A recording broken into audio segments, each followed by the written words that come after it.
ভালো হওয়ার ক্ষমতা কার? বলেন রিজিক দেয় কে?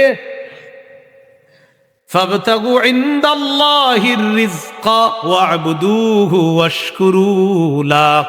অতএব আল্লাহর কাছে রিজিক কামনা করো, তার ইবাদত করো, তার কৃতজ্ঞতা প্রকাশ করো। 17 পারা 20 নম্বর পৃষ্ঠা আল্লাহ বলেন, ইন্নাল্লাযীনা তাদউনা মিন দুনিল্লাহ লা ইয়াখলুকু যুবাবাও ওয়ালাউ ইজতামাউ লাহ।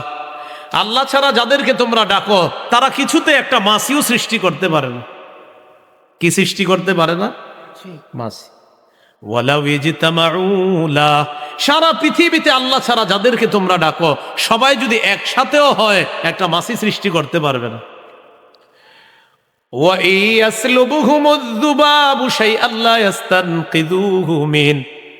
আল্লাহ বলেন, দেবদেবীর সামনে যেই খাবার তোমরা রাখো এই খাবার যদি কোনো মাছি নিয়ে যায় দেবদেবীগুলা ওই মাছিটারও আটকাইতে পারে না। মাছি সৃষ্টি করা দূরের কথা, মাছি যদি কোনো খাবার নিয়ে যায় সেটাও তারা আটকাইতে পারে না। তাহলে মুসলমানের আকীদা বিশ্বাস আপনি ঠিক রাখেন। আবার বলছি, অন্য ধর্মকে আমি হিট করছি না, অন্য ধর্ম তার ধর্ম সে পালন করে, কোন মুসলমানের আকীদা এটাই থাকতে হবে যেটা কোরআনে বলছে। কোরআনে যেটা বলছে এটা কার আকীদা হবে বলেন? মুসলমান। আল্লাহ আমাদেরকে বোঝার তৌফিক দান করেন। মূল আলোচনায় চলে আসি। পাপ কয় প্রকার?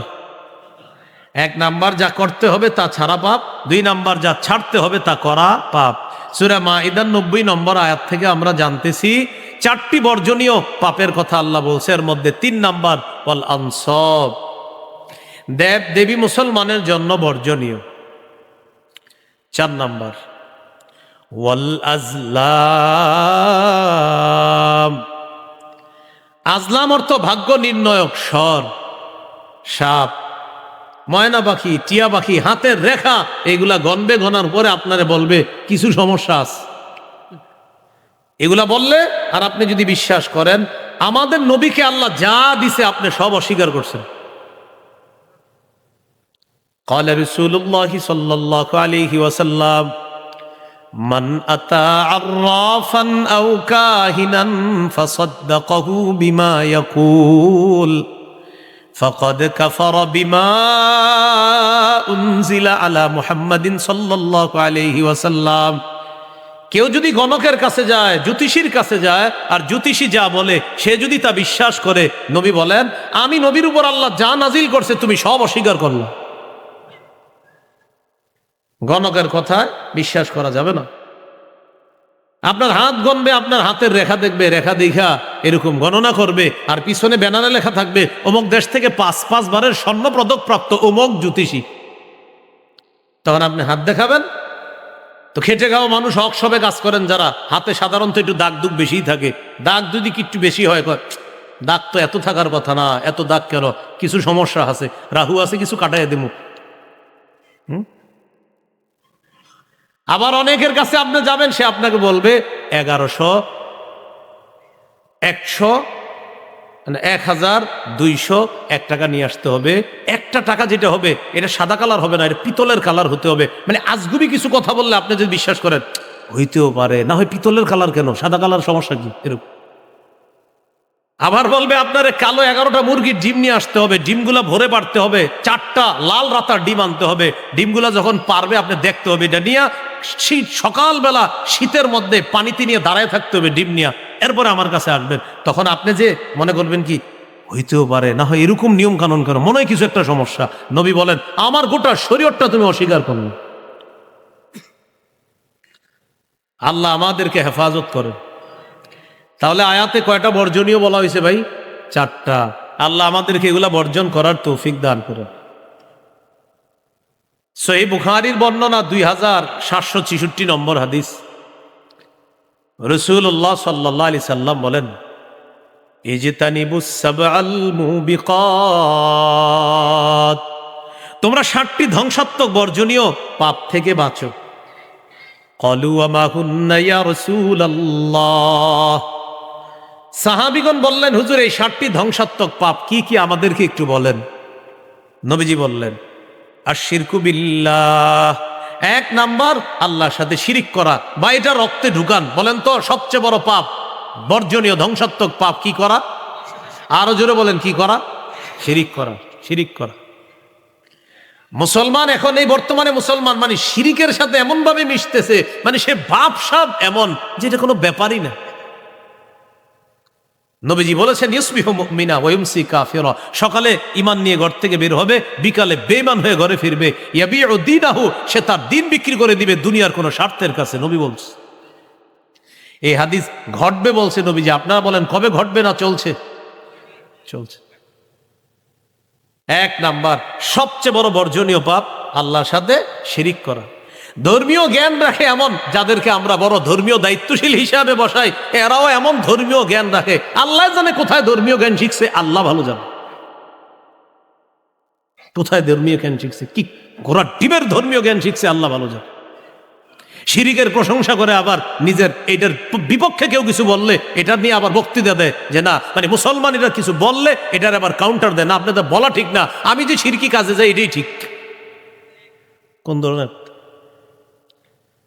60টি বর্জনীয় ধ্বংসাত্মক পাপ থেকে বাঁচো। এক নাম্বার আল্লাহর সাথে শিরিক করা। সন্তানের মস্তিষ্কে রক্তে ঢুকাইয়া দেন যে কোনো অবস্থাতেই শিরিকের সাথে আপোষ করা যাবে না, শিরক, এটা অমার্জনীয়। সূরা নিসার 48 নম্বর আয়াতে আল্লাহ বলেন, ইন্নাল্লাহা লা ইয়াগফিরু আন ইউশরাকা বিহি, আল্লাহ তাআলা তার সাথে শিরিকের অপরাধ আল্লাহ ক্ষমা করেন না। সূরা মাইদার 72 নম্বর আয়াতে আল্লাহ বলেন, ইন্নাহু মান ইউশরিক বিল্লাহ ফাকাদ হাররামাল্লাহু আলাইহিল জান্নাহ ওয়া মাওয়াহুন নার, যে ব্যক্তি শিরিক করে আর ওই আকীদা নিয়ে যদি মারা যায়, আল্লাহ তার জন্য জান্নাত হারাম করে দেয়, তার ঠিকানা জাহান্নাম। সূরা লুকমানের 13 নম্বর আয়াতে আল্লাহ বলেন, ওয়া ইয ক্বালা লুকমানু লিবনিহি ওয়া হুয়া ইয়াইযুহু ইয়া বুনাইয়া লা তুশরিক বিল্লাহ, ওই সময়কে স্মরণ করো যখন লোকমান তার সন্তানকে বললেন, প্রিয় সন্তান তুমি আল্লাহর সাথে শিরিক করো না, শিরিক মহাপাপ, সবচেয়ে বড় পাপ শিরিক করা। আমি এখন কাউকে যদি মারতে মারতে মেরে ফেলি, হত্যা করি, এটা অনেক বড় জুলুম, এর চেয়ে বড় জুলুম আল্লাহর সাথে শিরিক করা। সহিহ বুখারীর বর্ণনা 6861 নম্বর হাদিস, আব্দুল্লাহ ইবনে মাসউদ রাদিয়াল্লাহু তাআলা আনহুর বর্ণনা, এক ব্যক্তি নবীজির কাছে এসে জিজ্ঞাসা করলেন, আইয়ুয যামবি আকবারু ইনদাল্লাহ, হুজুর আল্লাহর কাছে সবচেয়ে বড় পাপ কোনটি? নবীজি বললেন, আনতাদউ লিল্লাহি নিদ্দান ওয়া হুয়া খালাকাকা, আল্লাহ তাআলা তোমাকে সৃষ্টি করলেন, এই আল্লাহর সাথে কোন সমকক্ষ ঢাকা নির্ধারণ করা সবচেয়ে বড় পাপ। সহিহ বুখারীর 6675 নম্বর হাদিসের বর্ণনা, ক্বালা রাসূলুল্লাহ সাল্লাল্লাহু আলাইহি ওয়াসাল্লাম, আল কাবাইরু আল ইশরাকু বিল্লাহ, সবচেয়ে বড় কবিরা গুনাহ আল্লাহর সাথে শিরিক করা। মুসনাদে আহমদ হাদিসের কিতাব, এই কিতাবে হাদিস আছে প্রায় 40,000-এর কাছাকাছি, 27,000-এর বেশি শুধু বিশুদ্ধ হাদিস। সনদের শিথিলতায় আছে আরো প্রায় 13,000 হাদিস। এই কিতাবের 22,075 নম্বর হাদিসের বর্ণনা, মুআয ইবনে জাবাল রাদিয়াল্লাহু তাআলা আনহু রাসূল সাল্লাল্লাহু আলাইহি সাল্লাম বলেন, লা তুশরিক বিল্লাহ ওয়া ইন কুতিলতা ওয়া হুররিকতা ওয়া ফি রিওয়ায়াতিন আও হুররিকতা, মুআয তোমাকে যদি জ্বালিয়ে দেওয়া হয়, তোমাকে যদি হত্যা করা হয়, তুমি আল্লাহর সাথে শিরিক করবা না। কি বলে? তোমাকে যদি জ্বালিয়ে দেওয়া হয়, তোমাকে যদি পুড়িয়ে দেওয়া হয়, তুমি আল্লাহর সাথে শিরিক করবা না। তোমাকে যদি জ্বালিয়ে দেওয়া হয়, তোমাকে যদি হত্যা করা হয়, তুমি আল্লাহর সাথে শিরিক করবা না। সাহাবীরা বললেন, মুআয জ্বালিয়ে পুড়িয়ে দিল, আল্লাহর সাথে শিরিক করবা না। আল্লাহ আমাদেরকে বুঝার তৌফিক দান করে। বলেন ধ্বংসাত্মক বর্জনীয় পাপ কয়টি? ভুলে গেছেন কয়টি? 60টি। ওই বুখারীর 2766 নম্বর হাদিস শোনাচ্ছি। 1 নাম্বার আর শিরকু বিল্লাহ, সবচেয়ে বড় ধ্বংসাত্মক বর্জনীয় পাপ আল্লাহর সাথে শিরিক করা। এই হাদিসে আছি আমরা। তিরমিজির বর্ণনা 3540 নম্বর হাদিস, এই হাদিসে আছে। হাদিসে কুদসি আল্লাহ তাআলা বলেন, ইয়া ইবনা আদম ইন্নাকা লাউ আতাইতানি বিকুরাবিল আরদি খাতায়া সুম্মা লাকিতানি লা তুশরিকু বি শাইআ লাআতাইতুকা বিকরাবিহা মাগফিরাতান, তুমি যদি রাশি রাশি বালু পরিমাণ পাপ নিয়ে আমি আল্লাহর কাছে আসো, আর যদি তোমার পাপের মধ্যে শুধু শিরিক না থাকে, রাশি রাশি পাপ নিয়ে আসছো, এই পুরা পৃথিবীর বালু পরিমাণ পাপ করছো, কিন্তু আমি দেখলাম তোমার পাপে শিরিক নাই, আর তুমি কায়মনে বাক্যে আমারে বলছো আল্লাহ আমারে মাফ করে দেন, আমি বালু পরিমাণ ক্ষমা দিয়ে তোমাকে ক্ষমা করে দিই। খালি কোনটা না থাকতে হবে? শিরিক। সহিহ মুসলিমের হাদিস 6440 নম্বর হাদিস।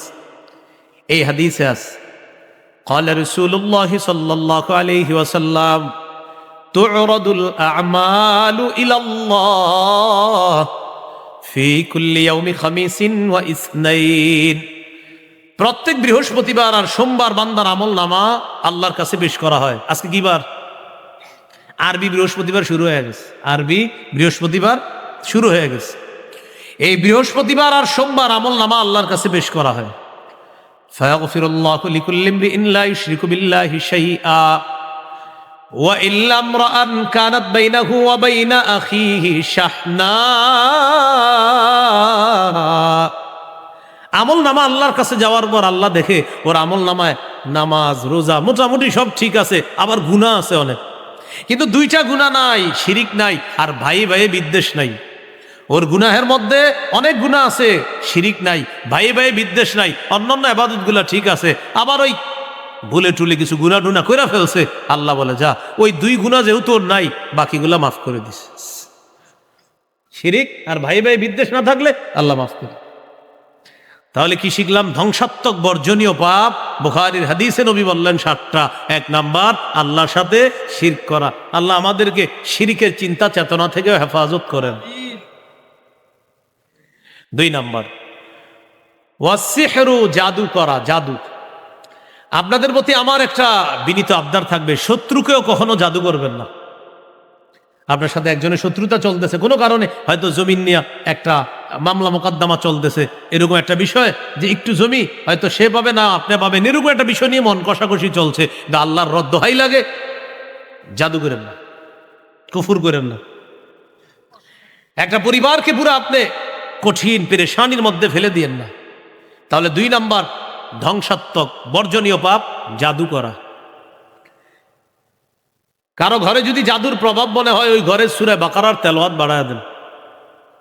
যদি মনে হচ্ছে আপনার মেয়েটার বিয়ে হচ্ছে না জাদুর কারণে, তাকে সূরা বাকারা পড়তে বলেন। আপনারাও সূরা বাকারা পড়েন।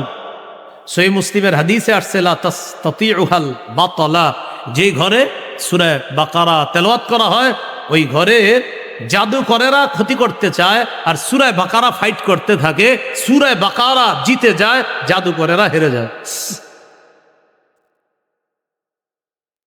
তাহলে জাদু না করা। আমাদেরকে যেন কেউ জাদু করতে না পারে। ফজরের পর মাগরিবের পর কুল হু আল্লাহ 3 বার, ফালাক 3 বার, নাস 3 বার, জোহর আসর এশার পর কুল হু আল্লাহ 1 বার, ফালাক 1 বার, নাস 1 বার। মাগরিবের পর ফজরের পর 3 বার 3 বার, জোহর আসর এশার পর 1 বার। রাতের বেলা বিছানায় ঘুমানোর আগে কুল হু আল্লাহ 3 বার, ফালাক 3 বার, নাস 3 বার পরে হাতে ফু দিয়ে এইভাবে সামনে মুছে দিবেন, এইভাবে সামনে মুছে দিবেন। ইনশাল্লাহ জাদু টোনা থেকে আল্লাহ হেফাজত করবে। তাহলে 2 নাম্বার জাদু করা, এটা ধ্বংসাত্মক বর্জনীয় পাপ। 3 নাম্বার ওয়াকাতলুন নাফসিল্লাতী হারামাল্লাহু ইল্লা বিল হক, অন্যায়ভাবে কাউকে হত্যা করা। আমাদের বাংলাদেশে হত্যাকাণ্ড এখন হাসির খোরাক হয়ে গেছে। একজনে মারে 50 জনে ভিডিও করে, মারাটা ঠিক হয়েছে কিনা, মানে একজন আরেকজনে মারে আর অন্যরা ভিডিও করে যে ঠিক মতো না না না হয়নি, সুন্দর হয়নি, আরেকটু হবে, ভিডিও করে। ভিডিও ম্যান যারা, ওরা বাধা দেয় না, কারণ বাধা দিলে তো কাহিনীটা শেষ হয়ে গেল। আর কাহিনী শেষ মানে তো আমার এই জিনিসটা ইউটিউবে আসলো না, ফেসবুকে আসলো না, ভিউ হলো না, আমার ইনকাম হলো না। যদি এই নিয়ত কোনো ইউটিউবারের থাকে, ও হত্যাকাণ্ডের সহযোগী হিসাবে সামিল হবে।